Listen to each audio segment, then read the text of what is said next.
दोस्तों, आज हम एक्सप्लेन करने वाले हैं हाल ही में आई मूवी रॉबिन हुड को, जिसकी डिमांड आप लोग काफी समय से कर रहे थे, पर यह मूवी हिंदी में आई नहीं थी, इसलिए एक्सप्लेन करने में थोड़ा समय लग गया। अब आप वीडियो को भी लाइक कर दीजिए। हम चलिए कहानी शुरू करते हैं। तो मूवी की शुरुआत में हमें सामी नाम के एक बहुत बड़े गुंडे को दिखाया जाता है, जिसने ड्रग्स बेच कर अपना खुद का एक साम्राज्य खड़ा कर लिया था और अब उसके पास ड्रग्स को बनाने की जगह कम पड़ रही थी। तब उसे पता चलता है कि रुद्रपुर नाम के गांव में अच्छी खेती है और वो वहाँ पर अच्छे से गांजा उगा सकता है और ड्रग्स का काम भी कर सकता है। ये सुनकर उस गांव को हथियाने के लिए सामी अपने खास आदमी वर्धा को अपने पास बुलाता है और कहता है कि मुझे किसी भी कीमत में पूरा रुद्रपुर गांव हथियाना है। जिसके कहने पर वर्धा रुद्रपुर गांव जाकर पूरे गांव को हथिया लेता है और फिर वो पूरा गांव सामी के नाम करा देता है। इसके बाद सीन साल 2002 हैदराबाद में शिफ्ट होता है और हमें मूर्ति नाम के आदमी को दिखाया जाता है, जो एक बहुत बड़े ऑर्फनेज का ऑनर था और वो पैसों की वजह से काफी टेंशन में चल रहा होता है। असल में ऑर्फनेज को डोनेट करने वाले सभी लोगों ने उन्हें पैसे देने बंद कर दिए थे, इसलिए मूर्ति उन सभी लोगों को कॉल करके पैसे मांगने लगता है, लेकिन सभी लोग उसे पैसे देने से साफ इनकार कर देते हैं। वहीं दूसरी तरफ हमें उसी ऑर्फनेज में रहने वाले राम नाम के बच्चे को दिखाया जाता है, जो अपने दोस्तों के पास बैठकर उन्हें कह रहा था कि हम सब पढ़ लिख कर बहुत बड़े आदमी बनेंगे, जिसके लिए उसके सभी दोस्त मान जाते हैं और फिर वो पढ़ाई का खर्चा उठाने के लिए छोटी मोटी चोरी करना शुरू कर देते हैं। फिर देखते देखते राम उन सभी लोगों के घर से भी पैसे चोरी करने लगता है, जिन्होंने ऑर्फनेज को पैसे देने से साफ इनकार कर दिया था। अब ऐसे ही करते करते कई साल बीत जाते हैं और राम एक बहुत बड़ा चोर बन जाता है, जिसे सब लोग अब रॉबिन हुड नाम से जानने लगे थे। इधर राम एक बहुत बड़े मिनिस्टर के खास आदमी के घर से पैसे चोरी कर लेता है, जिसको पकड़ने के लिए वो मिनिस्टर विक्टर नाम के पुलिस ऑफिसर को हायर करता है और हमें विक्टर को दिखाया जाता है, जो अपने कांस्टेबल से किसी भी कीमत पर रॉबिन हुड को पकड़ कर लाने की बात कर रहा था, क्योंकि रॉबिन हुड को पकड़कर वो अपनी काबिलियत प्रूफ करना चाहता था। इसके बाद विक्टर अपनी टीम के साथ मिलकर कई दिनों तक रॉबिन हुड की तलाश करता है, लेकिन उन्हें रॉबिन हुड के बारे में कुछ भी पता नहीं चलता। वहीं दूसरी तरफ राम एक जगह जाकर काफी सारा सोना चोरी कर लेता है और उसे बेचने के लिए एक मॉल के बेसमेंट में उसकी मीटिंग रखता है, लेकिन उसके प्लान के बारे में इधर विक्टर को भी पता चल जाता है और वो उसे पकड़ने के लिए अपनी पूरी टीम के साथ पूरे मॉल को हर तरफ से घेर लेता है। अब इस बारे में जैसे राम को पता चलता है तो वो बस अपना भेष बदल कर बेसमेंट में पहुंच जाता है, जहां राम विक्टर को चकमा देकर वो सारे गोल्ड की डील कर लेता है और पैसे लेकर वहां से भाग जाता है। फिर वो सारा पैसा राम ऑर्फनेज को दे देता है, यानी राम अभी भी उसी ऑर्फनेज के लिए काम कर रहा था। इधर जैसे इस बारे में विक्टर को पता चलता है कि रॉबिन हुड इस बार भी उसे चकमा देकर भाग निकला, तो वो अपने टीम पर काफी ज्यादा भड़क जाता है। जिसके बाद हम देखते हैं कि राम इसी तरह से भेष बदल बदल कर बहुत चोरियां करता रहता है और सारा पैसा ऑर्फनेज में डोनेट करता रहता है। इसी तरह से उसकी जिंदगी बीत रही थी। फिर राम अपनी एक और चोरी करने के लिए तैयार होता है और किसी अपार्टमेंट में पहुंच जाता है। तब विक्टर को भी रॉबिन हुड की अगली चोरी के बारे में पता चलता है, तो वो उसे पकड़ने के लिए अपनी पूरी टीम के साथ अपार्टमेंट पर पहुंच जाता है और रॉबिन हुड को पकड़ने के लिए अपार्टमेंट के सभी दरवाजे लॉक कर देता है। वहीं राम गार्ड के कपड़े और एक हेलमेट पहनकर चोरी करता है और फिर वहां से बिल्डिंग की छत पर चले जाता है, पर यहाँ तो राम बुरी तरह से फंस गया था, जिसे पकड़ने के लिए विक्टर भी छत पर पहुंच जाता है। फिर वो राम को देखकर हंसने लगता है कि आखिरकार मैंने रॉबिन हुड को पकड़ ही लिया।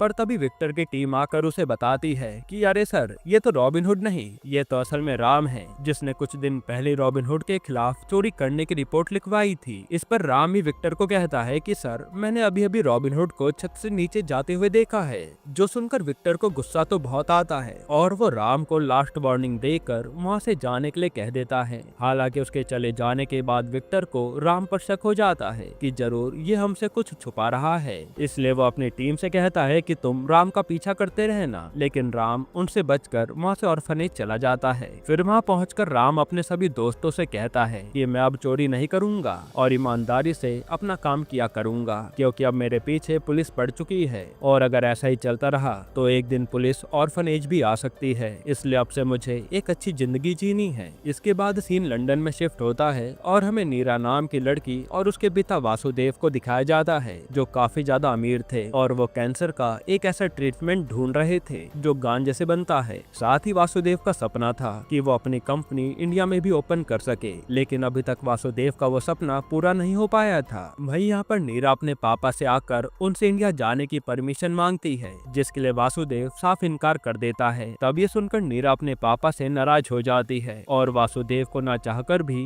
अपनी बेटी को इंडिया भेजने के लिए हाँ करना पड़ता है। और यहीं हमें पता चलता है कि नीरा असल में इंडिया इसलिए जाना चाहती है क्योंकि उसे सब उसके पिता के नाम से जानते हैं, पर वो अपने खुद की पहचान बनाना चाहती है। और यही कारण है कि वो इंडिया जाना चाहती है क्योंकि इंडिया ही है जहाँ उसके पिता ने अभी तक कंपनी नहीं खोली है। वहीं दूसरी तरफ वासुदेव अपने दोस्त से मिलता है और उसे सारी बात बताता है कि नीरा इंडिया जाने की जिद कर रही है, जिस पर वासुदेव का दोस्त कहता है कि ठीक है, नीरा को 10 दिन के लिए इंडिया भेज दो ताकि उसका मन शांत हो पाए। फिर नीरा अपने पियोन ज्योति, जो कि एक लड़का है, उससे मिलकर इंडिया की सबसे बढ़िया सिक्योरिटी कंपनी के बारे में पता लगाने को कहती है, जिस पर ज्योति नीरा के कहने पर गूगल में इंडिया की सबसे बढ़िया कंपनी के बारे में सर्च करता है और उसमें सबसे ऊपर एक कंपनी का नाम आता है जिसमें सभी ओल्ड एज के आदमी थे। खैर फिर ज्योति नीरा के कहने पर उस सिक्योरिटी कंपनी में कॉल करता है और हमें पता चलता है कि उसी कंपनी में राम भी काम कर रहा था। यहाँ जब उस कंपनी का ओनर जॉन ज्योति का कॉल उठाता है तो वो अपना प्राइस बताने वाला होता है, जो कि बहुत ही कम अमाउंट थी, क्योंकि वो भी जानता था कि हम बूढ़ों को सिक्योरिटी में कौन ही रखेगा।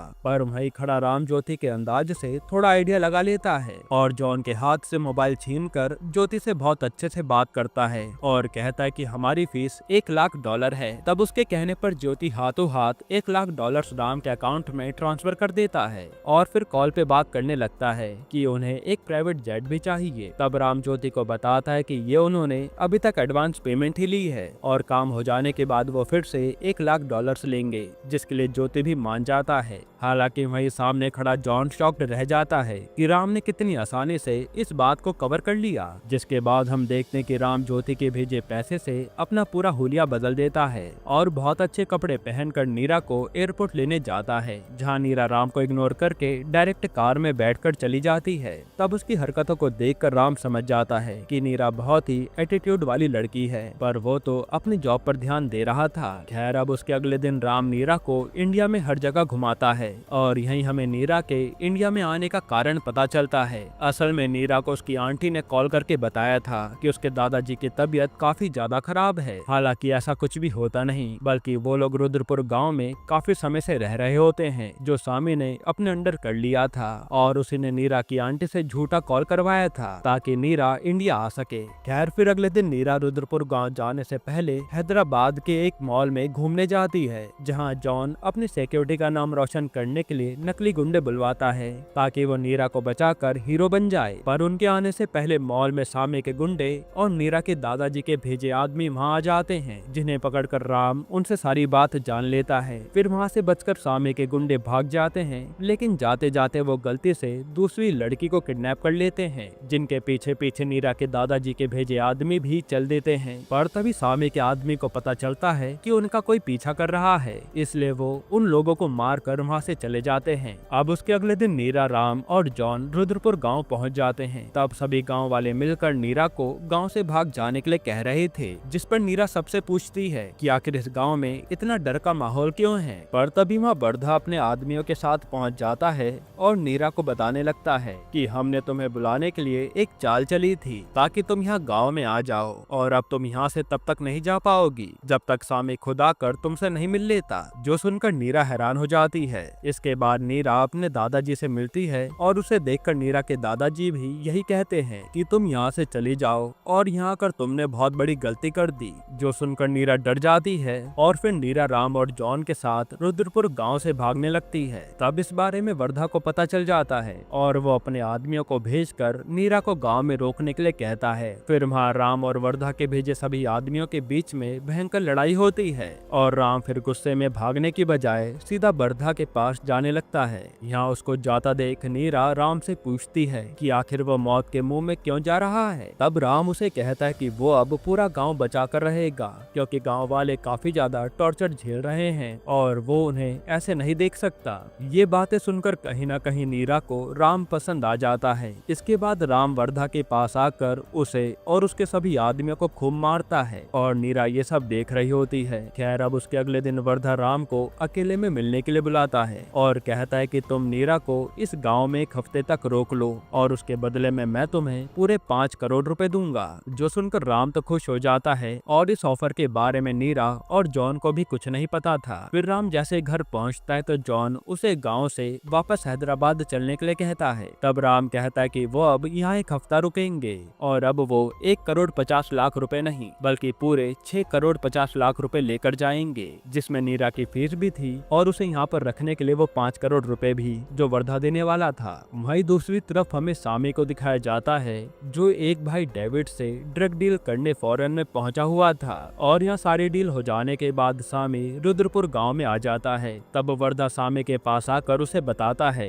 कि मास्टर की पोती गांव में आ चुकी है। ये सुनकर सामी वर्धा से कहता है कि जाओ अब मिनिस्टर को भी बता दो क्योंकि वो भी हमारे साथ है। वहीं दूसरी तरफ नीरा राम के साथ कलेक्टर ऑफिस में जाती है और सामी के खिलाफ गैर कानूनी काम करने की कंप्लेन करती है, जिस पर वो कलेक्टर भी नीरा का साथ देने के लिए मान जाता है और वो नीरा और राम को अपने साथ कार में बैठाकर सामी के पास ले जाने लगता है। फिर वहाँ पहुंचकर वो कलेक्टर सामी को देखकर अपना मुंह नीचे कर लेता है और ये देखकर नीरा समझ जाती है कि ये कलेक्टर भी बिक चुका है। फिर यहाँ नीरा आगे बढ़कर सामी के सामने एक ब्लैंक चेक फेंकती है और पूरा गाँव खरीदने की बात करती है, जो सुनकर सामी को बहुत गुस्सा आता है। तब राम नीरा को कार के अंदर बैठाता है और सामी के पास आकर कहता है कि मुझे पता है कि तूने कलेक्टर की कुर्सी के ऊपर अपना कैमरा लगा रखा है और जब हम तेरे खिलाफ गांजे की रिपोर्ट करने गए थे तब तूने वो सब सुन लिया था ना। वैसे तूने और कहाँ कैमरा लगा रखा है। ये सब बातें राम उसे कह रहा होता है। साथ ही राम सामी को बताता है कि मैंने पहले तेरे आदमी वर्धा को खूब मारा है, शायद उसने अभी तक तुझे बताया नहीं। जो सुनकर सामी को बहुत गुस्सा आता है और वो राम को मारने वाला होता है। तब वो कलेक्टर उसे रोकता है कि हमें अभी कुछ भी नहीं करना चाहिए क्योंकि पहले हमें गांजे को उगाने का सर्टिफिकेट चाहिए और उसी के लिए हमें नीरा के साइन लगेंगे, जिसके बाद हम ऑल ओवर इंडिया गांजा सप्लाई कर सकते हैं। यानी यही कारण है जो सामी ने नीरा को धोखे से यहाँ बुलाया था। तब यहाँ सामी भी इन्हें कुछ नहीं कहता।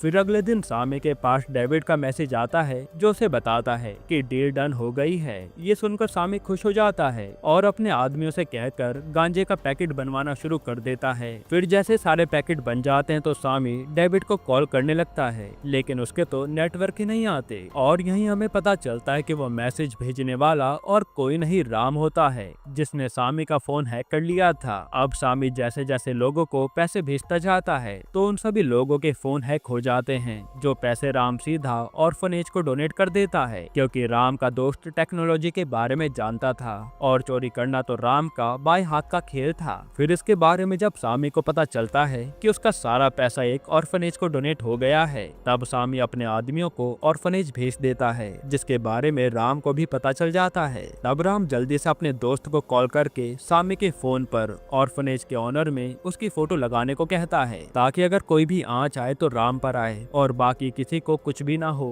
तब यह राम की फोटो देखकर सामी शॉक्ड हो जाता है और फिर वो राम और नीरा के दादाजी को किडनैप कर लेता है। फिर हम देखते हैं कि सामी के आदमी राम को बहुत सारा गांजा खिलाते हैं और मारने लगते हैं और यहीं हमें नीरा के दादाजी और राम का रिश्ता पता चलता है। असल में एक बार नीरा के दादाजी ने राम को चोरी करते हुए देखा था जो कि एक अनाथ था। तब उन्होंने खुद राम को ऑर्फनेज भेजा था और हर महीने उसके लिए पैसे भेजा करते थे ताकि उसकी जिंदगी संवर जाए। फिर कुछ दिन बाद नीरा के दादाजी राम को अडॉप्ट करने के लिए ऑर्फनेज भी गए थे, लेकिन राम ने ऑर्फनेज पर अपने दोस्तों के साथ रहने का डिसाइड कर लिया था, इसलिए उसने उस समय उनके साथ जाने से इनकार कर दिया था। जिसके बाद नीरा के दादाजी रुद्रपुर गांव चले गए और हर साल राम के लिए पैसे भेजते रहते थे। फिर एक दिन नीरा के दादाजी ने राम के लिए पैसे भेजना बंद कर दिया था और हमें वही साल 2002 का सीन दिखाया जाता है जहां नीरा के दादाजी ऑर्फनेज को पैसे इसलिए भेज नहीं पाए थे क्योंकि सामी ने पूरे गांव पर कब्जा कर लिया था।